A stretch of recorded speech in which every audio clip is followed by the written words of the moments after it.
नमस्कार। DD news के इस विशेष सांकेतिक भाषा के बुलेटिन में आप सभी का स्वागत है। आपके साथ मैं हूं संध्या शर्मा और मेरे साथ है मेरी सहयोगी मनीषा शर्मा। आइए बुलेटिन की शुरुआत करते हैं हेडलाइंस के साथ।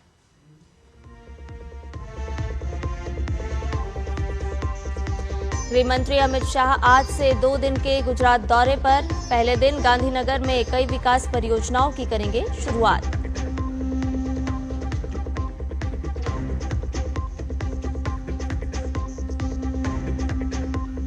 काठमांडू में सागरमाथा संवाद में भारत नेपाल के बीच सहयोग को और मजबूत करने पर हुई बातचीत। पर्यावरण मंत्री भूपेंद्र यादव ने नेपाल के प्रधानमंत्री से दोनों देशों के मैत्रीपूर्ण संबंधों पर भी की चर्चा।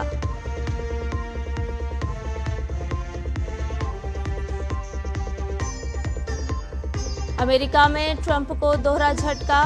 बढ़ते कर्ज और ब्याज के कारण मूडीज ने घटाई अमेरिका की रेटिंग। टैक्स बिल पास कराने में भी विफल रहे रिपब्लिकन।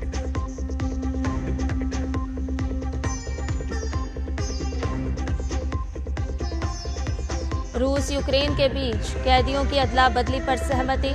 इस्तांबुल में शांति वार्ता के दौरान दोनों देशों के बीच लिया गया बड़ा फैसला।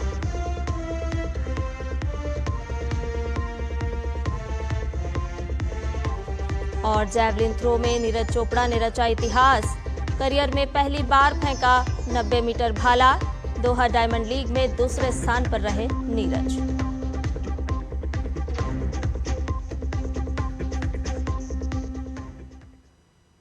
और आइए अब इन सभी समाचार को जान लेते हैं विस्तार से।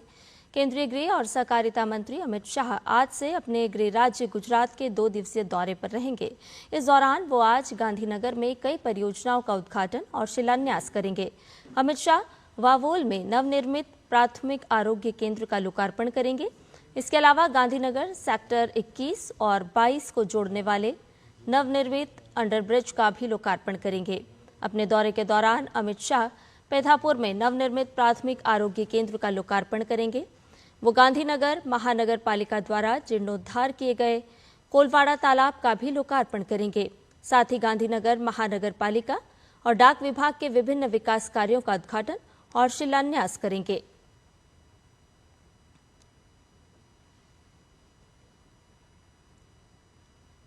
केंद्रीय मंत्री भूपेंद्र यादव ने नेपाल के प्रधानमंत्री केपी शर्मा ओली से भी मुलाकात की।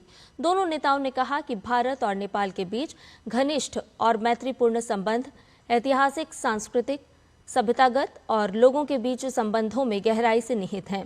पर्यावरण संरक्षण के क्षेत्र में भारत नेपाल सहयोग को और मजबूत करने के तरीकों पर भी चर्चा की गई। नेपाल में सागरमाथा संवाद के अवसर पर नेपाल के प्रधानमंत्री डिनर का भी आयोजन किया गया, जिसमें भूपेंद्र यादव शामिल हुए।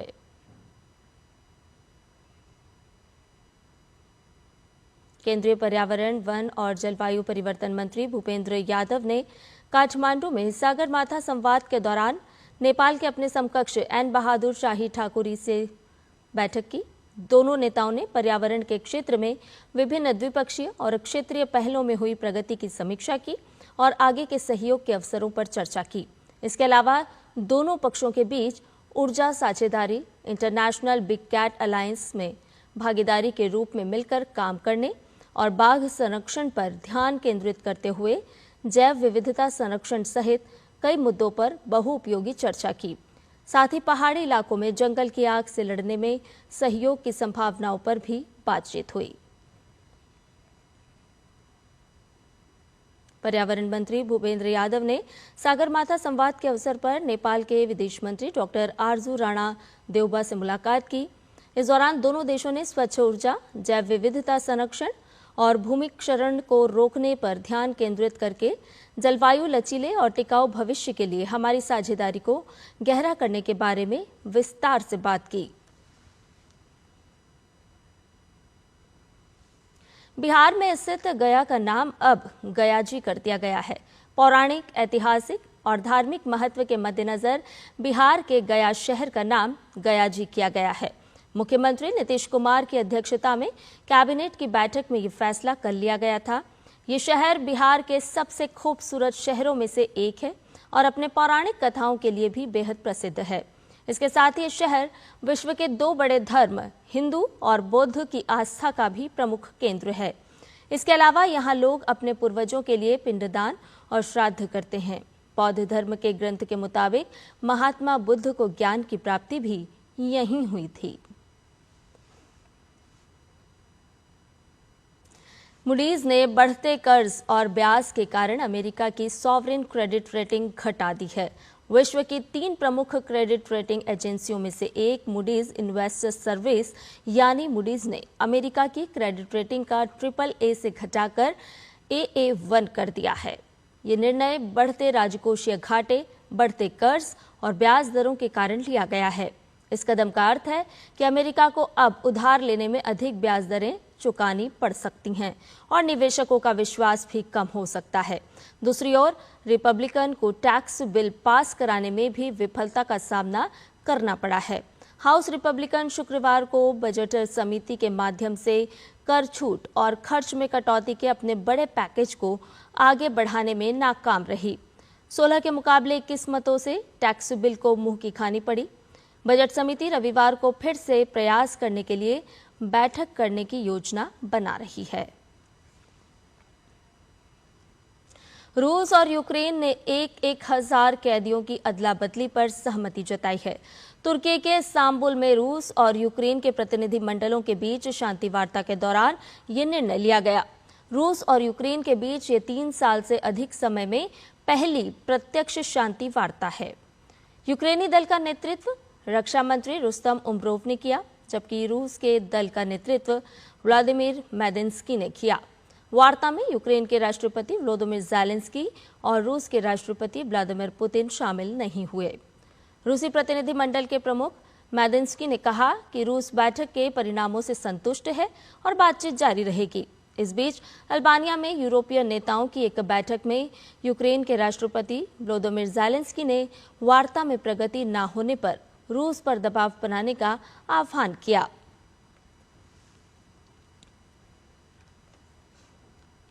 कतर में एक व्यापारिक गोलमेज सम्मेलन में अमेरिकी राष्ट्रपति डोनाल्ड ट्रंप ने गाजा पट्टी को लेकर कहा कि अमेरिका इसे स्वतंत्र क्षेत्र बनाएगा।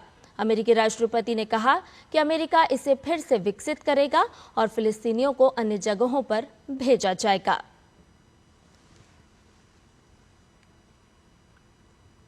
अठहत्तरवें कान फिल्म फेस्टिवल में दुनिया भर के दिग्गज कलाकार पहुंच रहे हैं। हॉलीवुड कलाकार भी फिल्म फेस्टिवल के रेड कारपेट पर अपनी मौजूदगी से समारोह में 4 चांद लगा रहे हैं। हॉलीवुड फिल्मों के कलाकार Angelina Jolie, Kristen Stewart, Natalie Portman और जोएल एजर्टन रेड ने दुनिया भर से आए लोगों का ध्यान अपनी तरफ खींचा।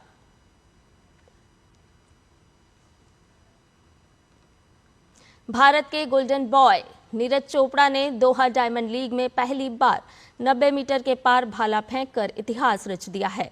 उन्होंने फाइनल में अपने तीसरे प्रयास में 90.23 मीटर भाला फेंककर अपना पर्सनल बेस्ट बनाया।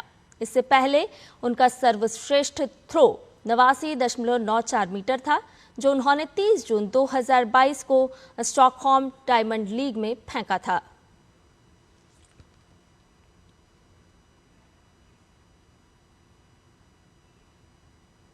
एक हफ्ते से भी अधिक लंबे ब्रेक के बाद इंडियन प्रीमियर लीग 2025 एक बार फिर शुरू होने जा रहा है।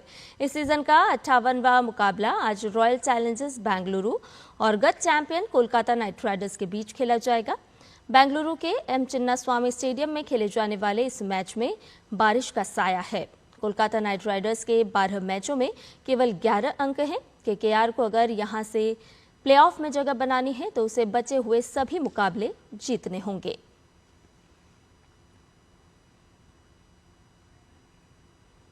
और इसके साथ ही हमारे इस विशेष सांकेतिक भाषा के बुलेटिन में फिलहाल इतना ही।